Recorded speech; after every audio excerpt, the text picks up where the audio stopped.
नमस्कार साथियों। आज हम चर्चा करेंगे मंगल के नीच गोचर के कारण किन किन राशियों पर क्या क्या प्रभाव पड़ने वाला है।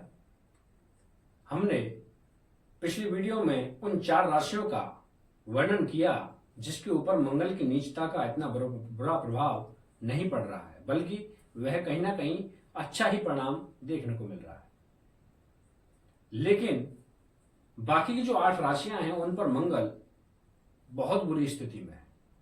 वह कहीं ना कहीं उन पर गलत प्रभाव डाल रहे हैं।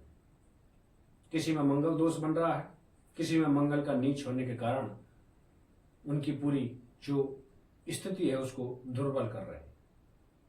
क्योंकि मंगल 20 अक्टूबर को 2:37 पर कर्क राशि जो कि नीच राशि है उसमें गोचर कर रहे हैं और यह है 6 दिसंबर 2024 तक। हालांकि यह जो मंगल है यह काफी समय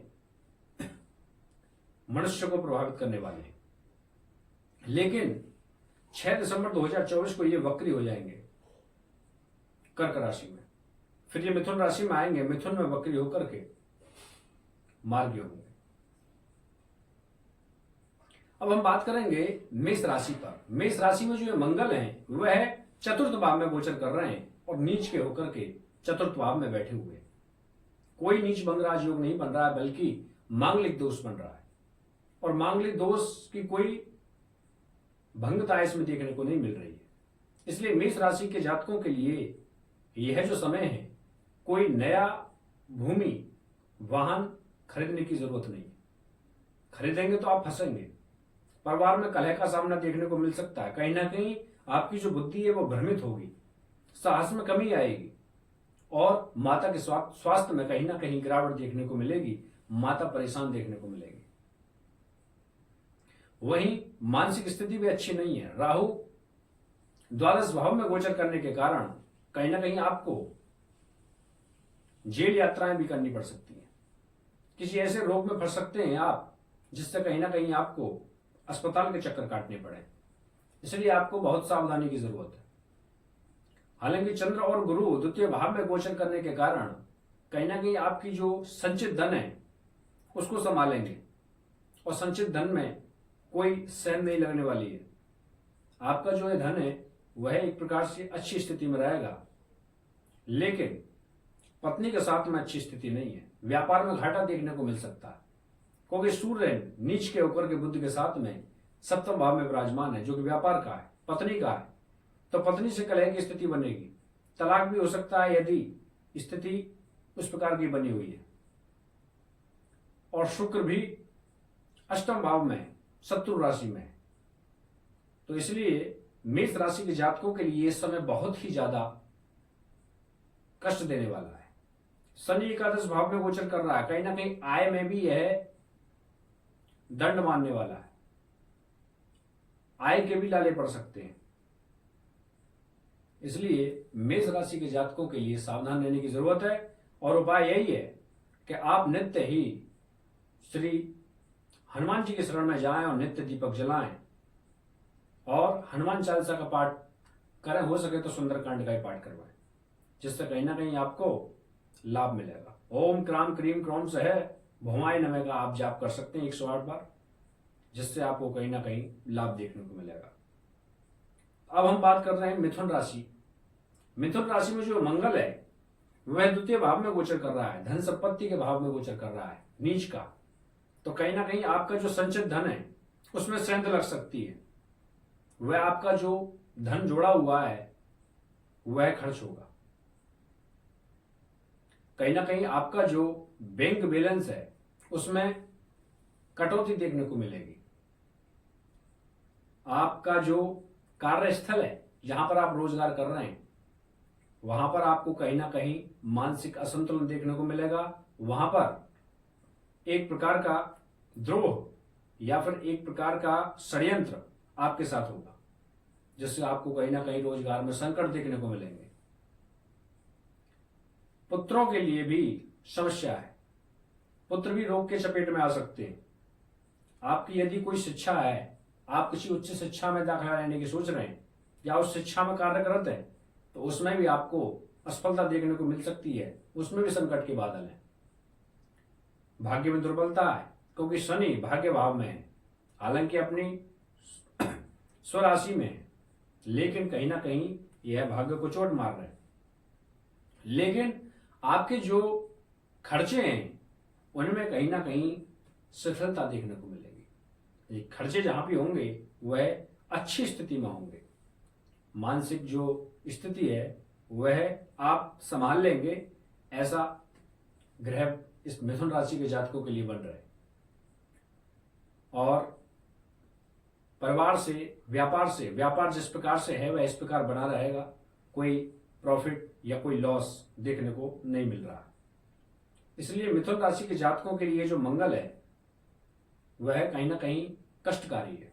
इसलिए आप नित्य श्री बालाजी महाराज जी के दरबार में दिया जलाएं और हनुमान चालीसा का पाठ करें। ओम क्राम क्रीम क्रोम सह भवाय नमः का आप नित्य जाप करें। अब बात करते हैं हम कर्क राशि के जातकों के लिए। कर्क राशि के जातकों के लिए जो मंगल है वह लग्न में गोचर कर रहा है नीच का होकर के, तो कहीं ना कहीं आपकी जो पद प्रतिष्ठा है उस पर कलंक लगने की संभावना है। आपके जो प्रमोशन होने के आसार दिख रहे थे वह अब नहीं होंगे। और राहु भाग्य भाव में बैठ करके आपके जो भाग्य है उस पर कहीं ना कहीं सेंध मार रहा है, आपके भाग्य में कमी ला रहा है। और शनि अष्टम भाव में उपस्थित होकर के अचानक धन की स्थिति बन सकती है। लेकिन अगर शेयर मार्केट में आप निवेश करने जा रहे हैं तो आप संभल करके निवेश करिए, क्योंकि कहीं ना कहीं आपको शेयर मार्केट में घाटा देखने को मिल सकता है। वही सूर्य नीच का होकर के चतुर्थ भाव में है, जिससे क्या होगा, आप इस समय जो वाहन है उसको सावधानी पूर्वक चलाएं। आपको एक्सीडेंट की संभावना मिल सकती है और यह समय कोई थोड़े बहुत समय नहीं है, बहुत लंबा है समय मंगल की नीचता का। इसलिए हो सके तो आप वाहन कम ही चलाएं। परिवार के साथ में झगड़े की संभावना है। कोई ऐसी भूमि ना खरीदें जो विवाद से ग्रसित हो, समस्या में पड़ सकते हैं। वहीं जो आपके आय के स्रोत हैं उसमें बढ़ोतरी देखने को मिलेगी। आपकी जो आय है उसमें, क्योंकि इसमें गुरु और चंद्रमा युति बना करके बैठे हुए हैं और चंद्रमा उच्च के हैं, अच्छा राजयोग है ये, इसलिए जो आपकी आय है वह लगातार बनी रहेगी। अब हम बात करेंगे कन्या राशि के जातकों के लिए। कन्या राशि के जातकों के लिए जो मंगल है वह आय भाव में गोचर कर रहा है नीच का होकर के, इसलिए आपकी जो आय है उसमें संकट के बादल आ सकते हैं, आपकी आय में रुकावट आ सकती है। और कहीं ना कहीं जो संचित धन है उसमें भी सेंध लग सकती है, क्योंकि सूर्य धन वाले भाव में नीच का है बुध के साथ में। इसलिए आपका जो संचित धन है उस पर कहीं ना कहीं संकट के बादल हैं और आपको बहुत ही सोच समझकर बोलने की आवश्यकता है। आप अनावश्यक रूप से बात करने से बचें, क्योंकि इस समय आपके झगड़े हो सकते हैं। वहीं राहु सप्तम भाव में गोचर करने के कारण आपके व्यापार में बहुत ही ज्यादा परिवर्तन आने वाला है। कभी घाटा देखने को मिल सकता है, वो भी अत्यधिक वाला, कभी अत्यधिक लाभ देखने को मिल सकता है। इसलिए संयम से काम लें। और कहीं ना कहीं मानसिक जो संतुलन है उसमें भी बहुत ज्यादा उतार चढ़ाव देखने को मिलेगा।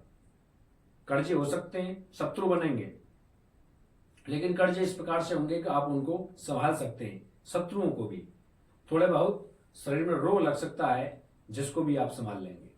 लेकिन वहीं भाग्य के बलबूते पर सब कुछ भाग्य का खेल है, क्योंकि भाग्य भाव में चंद्रमा और गुरु विराजमान है अच्छी स्थिति में।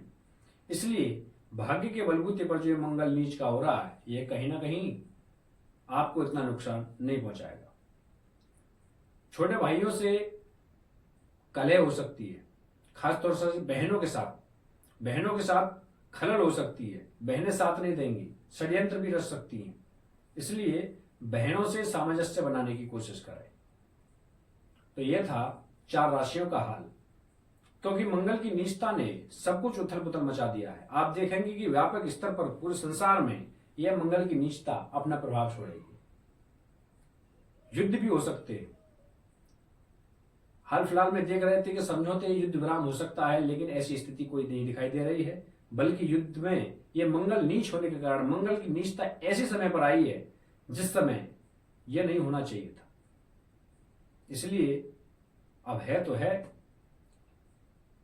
तो मंगल की नीचता ने एक प्रकार से संकट के बादल ला दिए हैं। और ये जो नीचता है इसकी यह बहुत थोड़े समय के लिए नहीं है, बहुत काफी लंबे समय के लिए है। 6 दिसंबर 2024 को यह अपनी कर्क राशि में ही, नीच राशि में ही वक्री होंगे। उसके बाद में मिथुन राशि में जाएंगे मार्गी होकर के, और फिर कर्क राशि में। तो यह एक लंबा समय है। इसलिए जिनको मंगल परेशानी कर रहे हैं तो उनके लिए यह सलाह है कि आप एक बार उज्जैन में मंगलनाथ के मंदिर में जाकर के चावल का लेप चढ़ाएं। जिनके कुंडली में मांगलिक दोष है, मांगलिक दोष के निवारण को लेकर के आप यह उपाय अवश्य करें। और वहीं नित्य ही श्री बालाजी महाराज के सम्मुख आपको मस्तक टेकना है, हो सके तो हनुमान चालीसा का जाप करना है और नित्य दीपक जला करके आपके मनोरथ अवश्य ही सफल होंगे। नमस्कार।